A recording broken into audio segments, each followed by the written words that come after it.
I did the project with the kids. I get them to paint the water boots. Oh. Yeah. That's nice. And I put flowers in them.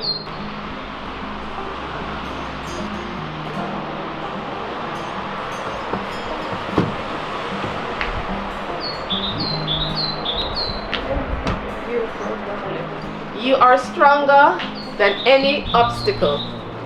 Courage is free. When youth are awakened to a sense of mission, their power is limitless. Yes, so we have to keep reminding them. Yeah. So Buddhist Society of Lusham came and did this for us.